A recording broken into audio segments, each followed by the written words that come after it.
estoy consultando con tu médico, estamos de vuelta aquí. Doctor, hay una pregunta que me piden que por favor la comparta con usted, y es: la persona mientras tiene la crisis, ¿está consciente? Hay diferentes formas. Por ejemplo, hay pacientes que hacen crisis focales, anteriormente se denominaban crisis parciales, que no necesariamente tiene afectación de la conciencia. Algunas pueden conservar el lenguaje, otros no, pero O sea, usted no quiere decir que pierden. hay unos que en la crisis pueden hablar. Claro, si no tiene afectación de su hemisferio pensaba que dominante no podían hablar del porque habla. tenían esa Por ejemplo, hay pacientes que son conscientes de que su mano se está moviendo sola, dice, se está moviendo la mano, no puedo detenerla, estoy haciendo una crisis. Pero si ¿Puede solamente... comenzar una crisis así con Sí, movimientos claro. Si involuntarios? se queda solamente en la mano y no generaliza, pues no hay problema. El Ah, problema porque es pensaba que cuando era el eso cuerpo pasa. entero. No, esa es otra. Pueden iniciar en un foco y luego puede generalizarse. O pueden ser crisis generalizadas de súbito. O sea, tú estás sentado y de repente te pones duro, rígido, y luego comienzas a sacudirte. Eso es una crisis generalizada, tónico-clónica, que es ¿Una crisis, motora, perdón? generalizada, Generalizada. tónico-clónica, que puede ser por la manifestación clínica que uno tiene, y es motora. La última clasificación de epilepsia es bastante clara, y tú tienes crisis que pueden ser focales, crisis que pueden ser generalizadas, y las generalizadas pueden ser motora o no motora. Significa que tú puedes tener un paciente que se queda distraído, ido, no se está moviendo, pero no está consciente, y es una crisis generalizada no motora. Pasa mucho en los niños en las escuelas, que los padres, que los profesores dicen, pero es que él no entiende cuando le hablo, a veces dice una Él cosa está por ido, otra, él está ido. No se está moviendo, pero su conciencia no está en Pero su espérese, cuerpo. quiere decir que una persona en cualquier lugar le puede dar una crisis y usted siente a esa persona como que está ido, como que está distraído, Mirando en el vacío. y está pasando una crisis. Completamente. Quizá esa persona ni siquiera sabe que Ni sufre. siquiera sabe. Hay ¿Cómo otro es eso? tipo de crisis, que es que los pacientes hacen conductas que son inapropiadas en el contexto que están viviendo. Pacientes que se explotan de la risa, que se ríen. Con una crisis. Esa es la crisis. La crisis es que se explotan a carcajada. Los que vimos la película del Guasón, The con Joker, Joaquín Phoenix, sí. de Joker, que él muestra un letrero, él tenía crisis de risa, Exacto. Gelastic Ah, seizure. yo lo Sí. vi que inclusive en Es- una ocasión le dieron una golpeada. esa es la epilepsia. Porque pensaba que él Creía- estaba burlando No, de esa es algo. la Ajá. epilepsia. ¿Eso era una epilepsia? Esa es la Sí. epilepsia, es la crisis de risa. Sí. O Wow, pacientes mire que qué- se qué ponen a tema. llorar sin motivo, que se Sí, explotan a porque llorar él cuando tuvieron reía una y mala lloraba. noticia y Sí. tienen como un down, una depresión, Sí. y no saben. Están las epilepsias reflejas. Los pacientes que se amargan mucho, ¿qué tú piensas que hacen? Que dicen que cuando viene la canción en esa melodía y es como que me da la cosa. Es una crisis que se están ¿Cómo va a ser, provocando. doctor? Espérese, Sí, espérese. hay epilepsia Una amargue musicológica. puede convertirlo en... No, específicamente, no una amarga en la canción entera. No, claro. Nosotros en Marsella teníamos pacientes que tenían crisis por ciertos tonos y ciertas melodías. Los grabábamos y mientras estaba grabando la paciente decía, ay, es que me está dando la cosa, y como que me da la pena la nostalgia. Claro que le da la pena, porque ese tono de música desencadena en su cerebro descargas paroxísticas epilépticas en el cerebro, y eso eso hace el sentimiento de que tiene como una pena, que quiere cortarse las venas y demás. O sea que muchos pacientes que en melodías específicas, con canciones específicas, dicen, con el pedacito como que me amarga. No es que te amarga, es que te desencadena un cambio de conducta. ¿Y cómo llegan ustedes al diagnóstico? Porque el paciente le llega y no está en crisis. No, pero nosotros Exacto, reproducimos ¿cómo- exactamente cómo lo lo hacen que ellos eso? dicen, le grabamos, le colocamos una serie de electrodos en la cabeza, lo ubicamos en vamos a decir, un cubículo como este antirruido, pero adecuado para dormir, y entonces preguntamos cuáles son los factores que le hacen tener la crisis y lo reproducimos.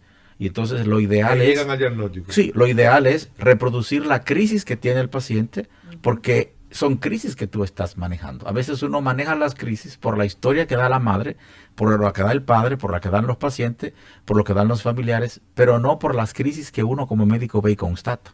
Entonces, cuando tú ves muchas crisis, cómo comienzan, cómo terminan, entonces tú sabes exactamente qué tipo de crisis tiene el paciente. ¿Por qué es importante eso? Porque muchas veces hay pacientes que entre una crisis y otra pueden tener sintomatología que acompaña a la epilepsia, como son los cambios en el humor, la depresión, cambio de sueño, la bipolaridad, la ansiedad, la neurosis, y un sinnúmero de trastornos psiquiátricos que a veces el médico piensa que son la manifestación central de la epilepsia y no, acompañan a la epilepsia. En algunas ocasiones sí, por ejemplo, un paciente del lóbulo frontal, a una epilepsia del lóbulo frontal, a veces se torna muy impulsivo y agresivo sin motivo. Son esas personas que a cualquiera le pelan el plátano y que son muy impulsivos y que no barajan pleito y que son muchas cosas. Eso también es una crisis también. En muchos pacientes con epilepsia, sí.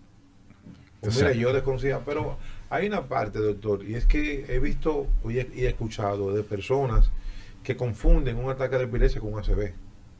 Lo que pasa es que cuando los pacientes hacen un ACV, según la zona que esté afectada, la falta de sangre en el cerebro hace que te llegue falta de oxígeno y por consiguiente tú haces una crisis convulsiva y haces una crisis generalizada. Pero no siempre que hay una crisis generalizada es porque hay un ACV. Okay. No, tú puedes tener una crisis generalizada, por ejemplo, los pacientes que tienen crisis generalizada durante el sueño, si se acuestan muy tarde, pueden tener una crisis generalizada y la gente entiende que un ruido en la garganta como si se estuvieran ahogando y cuando van a verlo están sacudiéndose y es al poquito tiempo de estar dormido o cuando se están levantando, sobre todo si les falta el sueño y no están tomando su medicina. Pues yo le tengo una pregunta porque no sé qué relación podemos tener en la parte del nervio vago, porque conozco una persona que sufre, bueno, no puede ni siquiera manejar ya, porque entra en una crisis de que ella, por un susto, que estábamos juntas, una broma de mi esposo sin saber que ella venía conmigo, y él la asustó, y ella ahí mismo se desmayó, ella perdió el conocimiento y yo me... Pero un susto puede provocar una crisis. Algunos pacientes sí, claro que sí. Y ella sufre de eso. Tú me contaste, bueno, la bebimos ese día y tú me hiciste el cuento precisamente de esa persona. Sí, claro que sí. Pero eso... ¿Qué relación? ¿Hay porque algo neurológico? Son factores también... Mala o buena. Yo tengo pacientes que cuando se iban de vacaciones en Navidad, no le podían decir que se iban de vacaciones, tenían que tener las maletas y salir para el aeropuerto. Porque si le decían, nos vamos mañana, los 3 días antes de la crisis. Doctor, pero antes del viaje estaba haciendo. Que parezca una broma que no lo voy a decir, sino documentarme. Entonces, una persona teniendo relaciones puede también, claro que sí. Una crisis claro y no que saberlo. Claro que sí, claro y que obviamente esa persona... Por eso el tratamiento de las epilepsias no solamente es medicina, sino es la parte psicológica y sino también es la parte social y la parte familiar. Porque usted no tiene que esconder que tiene epilepsia. Claro. Porque parte del tratamiento no es solamente tomar la medicina. No solamente eso, no debería inclusive. Primero aceptar que tienes epilepsia, decirlo e informar a las personas que están alrededor de ti cómo ayudarte. Un ID claro que sí. Indique, porque mire, yo le voy a decir en una ocasión, yo estaba en un aeropuerto en Estados Unidos y una persona le dio una crisis, pero era una crisis de asma. Y la muchacha que andaba con ella buscó la cartera y le puso una cosa la bombita. Como una, y la muchacha, porque ella colapsó a la muchacha. Entonces yo dije, pero ven acá, y si esa muchacha hubiese andado sola y no sabe nadie que ella generalmente tiene que tener un ID o una identificación o un collar o una pulsa. Y también aprendí que no sabía esto, lo aprendí en estos días, que las personas que sufren de alergia en Estados Unidos tienen un lapicero como un EpiPen, es como una adrenalina, yo no sabía, un EpiPen, yo no sabía que tenían que epinefrina, pen de lapicero, es como te puya y automáticamente entra. Por el seguro en los Estados Unidos se lo pone ese tipo de personas con claro que por obligación. Claro. O sea, yo no conozco cómo el sistema, si ella me dijo, mira, es un lapicero, yo tengo que andar con él, si tengo un caso de emergencia, yo se lo inyectas EpiPen, no sabía que existía adrenalina, claro que sí. Un inhalador, un inhalador nasal que está sustituyendo al lapicero. Bueno, yo sé que es más fácil. Me habían hablado de eso del lapicero porque, sin salirme del tema, doctores, las alergias son muy peligrosas. Hay muchas personas que obviamente no saben cómo manejarla, hay otras que sí, pero yo tuve una mala experiencia con una alergia y cuando fuimos al médico, el médico fue muy crudo. Digo, mira, eso te puede provocar una cosa, te tranca la garganta, te manda al corazón y te da un infarto y se queda muerto. Yo pensé que estaba exagerando, o que el tipo había sido muy brusco. No, es verdad. Cuando hablé con otro médico, el tipo me dijo, él te lo dijo de manera brusca, pero te dijo la verdad. Exacto. O sea, yo no sabía, pero ahí yo comencé a respetar lo que son las alergias. Claro. Que también, doctores, es importante, creo que lo conversé con usted, señora Marlene, de que vamos a hacer la gestión para tener un alergista, ¿cómo se llama? Un alergólogo. Ajá. Una persona Inmunólogo, especial- alergólogo. Exacto. Una persona especial en alergia, porque la alergia es algo muy común también entre los ciudadanos y que mucha gente no sabe manejar. Sí, yo suelo hacer alergia medicamentosa. Por la mantadina y ciertos No, y medicamentos. un sinnúmero de Y he cosas sufrido que- del famoso edema de glotis. Eso es No, terrible. Eso es terrible. Y los Siempre temas, se está los muriendo. temas de alergia son tan amplios, tan extensos, que mucha gente no sabe todas las cosas que pueden provocar Sí, alergia. Sí, claro. no, ni Pero- siquiera saben que hay un especialista para eso. Yo entendía que Inmunólogo, había- alergólogo. Ajá. ¿Cómo se llama? Inmunólogo, alergólogo. Primera vez que llegó. yo no sabía. Hacen Realmente inmunología son y hacen inmunólogos. alergias. Así es. Porque el sistema inmunológico que esa está parte, envuelto. ese el plan de nosotros, llevar esas orientaciones. Porque mire, estamos tratando un tema con usted que es especialista en esto y gracias por dedicarnos este tiempo de las personas que padecen esto de epilepsia. ¿Qué tipo? Porque yo hasta hoy vi la película de esa de Guasón.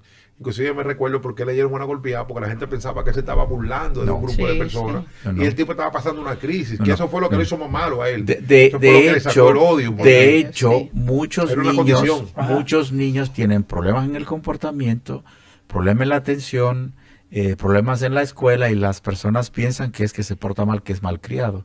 Y realmente es porque tienen un tipo de ¿Y cómo epilepsia. identificar a un niño, doctor, este tipo de comportamiento para que los padres tengan una alerta y saber Los cuándo padres seguir al médico? conocen bien sus hijos y frecuentemente cuando son padres primerizos quizás lo conozcan menos, pero cuando tienen ya más hijos comparan y saben, aunque cada hijo es diferente, pero ven que a veces los niños tienen conductas que se repiten, dicen cosas que no tienen sentido, ante diferentes factores se comportan de una manera particular y justo cuando consultan con el pediatra o con el neurólogo, muchas veces uno encuentra la causa de lo que tienen los niños. Por ejemplo, lo más frecuente que uno encuentre son las epilepsias centrotemporales benignas, entre comillas benignas, porque se supone que se curan con la madurez cuando el niño llega a la adolescencia, pero a veces acompañando a ese tipo de epilepsia hay una serie de problemas que tienen que ver con la atención, con la concentración. Muchos niños dan la impresión que tienen déficit de atención,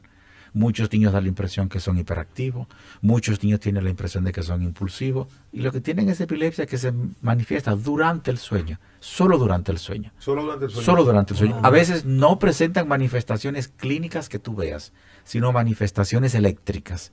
Y tú haces un electroencefalograma y tú ves con muchas descargas. Entonces el punto es, si durante un sueño de toda la noche, en vez de descansar, su cerebro está descargando mucho, al día siguiente no van a entender. Claro.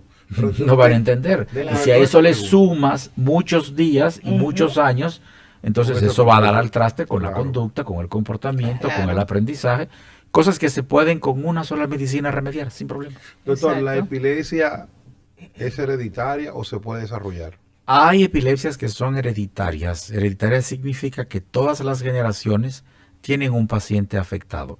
Eso se ve generalmente en casos que son algunos síndromes epilépticos, aunque, por ejemplo, las mutaciones del gen SNC1A, que es uno de los principales genes que tiene que ver con crisis convulsiva, varía en el espectro de presentación. Es decir, puede haber un familiar que hace un tipo de epilepsia que es severa, tipo un síndrome de Lennox-Gastaut.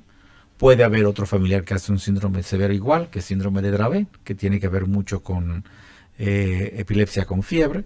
Luego tienen pacientes que no tienen mucha afectación y que hacen convulsiones febriles aparentemente simples, que no son así tan frecuentes, Vámonos a otra pero pausa. también niños que pueden tener autismo. Vamos a otra Ok. pausa. Cuando regresemos venimos con más preguntas porque quiero saber si la gente que tiene esa condición puede tener una alimentación normal o tiene limitación por la Completamente alimentación o puede tomar alcohol o no puede tomar alcohol. Depende, con moderación. Vámonos a una pausa y cuando lo tenemos venimos con este tema.